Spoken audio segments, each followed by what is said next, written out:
Chers amis, je voudrais vous parler aujourd'hui de la prière. De la prière personnelle. Pas de la grande prière liturgique, celle de nos cultes, non. Mais de la prière individuelle. Plusieurs nous ont demandé au pasteur Marie-Pierre ou à moi-même, mais comment fait-on? C'est à cette question que je voudrais tenter d'apporter quelques éléments de réponse au cours des petites vidéos à venir. Pour aujourd'hui et tout d'abord, qu'est-ce que prier? De quoi parlons-nous lorsque je disais que la prière est ce qui nous tient debout?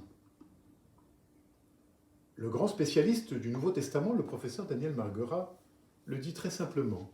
Prier, ce n'est pas prononcer des paroles, c'est se tenir devant Dieu. C'est être devant Dieu et se laisser faire par lui. Comme la fleur se tourne vers la lumière pour croître, comme l'arbre plonge ses racines dans la terre pour grandir et tenir. Simplement prendre quelques minutes pour se tenir devant Dieu. Nous réduisons presque toujours la prière à une seule chose, la demande, la conversation avec Dieu, la parole. Il s'agit encore de dire, de parler, alors qu'il en va, pour moi, tout autrement.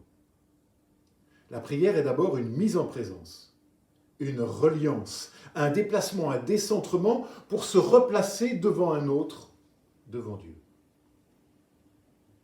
Nous pourrions dire que la prière est comme la respiration.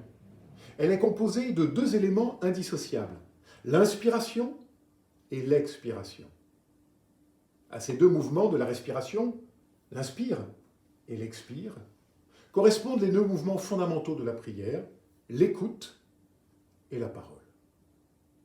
Ainsi, je prétends que la prière est d'abord et avant tout une écoute, un inspire, et que c'est cette écoute qui nous donne à notre tour, comme en une réponse, d'oser prendre la parole devant Dieu pour pouvoir alors lui crier notre détresse, nos joies, nos peurs, c'est selon.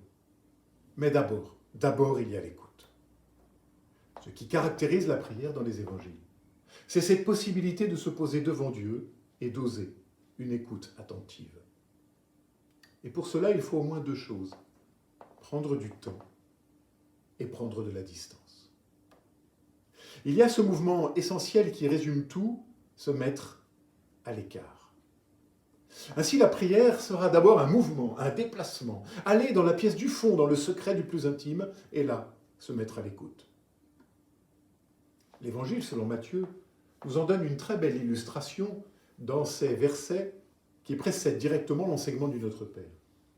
Pour toi, quand tu veux prier, entre dans ta chambre la plus retirée, verrouille ta porte et adresse ta prière à ton Père qui est là dans le secret. Et ton Père qui voit dans le secret te le rendra. Quand vous priez, ne rabâchez pas comme les païens. Quand tu veux prier, ainsi la prière dans les évangiles n'est jamais une obligation, elle n'est pas une loi, elle est offerte comme la possibilité d'une rencontre. Une seule certitude, Jésus, lui, priait. Chez Luc, du premier jour de son ministère public, au moment de son baptême, à ses derniers mots sur la croix, le récit nous précise que Jésus priait. Alors serions-nous plus forts que lui, que nous estimions pouvoir nous en passer?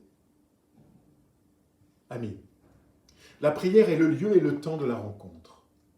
Rencontre avec son Dieu, rencontre aussi avec soi-même. Qui suis-je en vérité? Non plus devant les hommes, dans la soif de paraître, mais devant celui qui est la puissance de vie par excellence. Rencontre avec son Dieu, rencontre avec soi-même, rencontre enfin avec les autres. Et c'est la place que je ménage dans mon écoute et dans ma parole pour tous ceux qui habitent ma vie.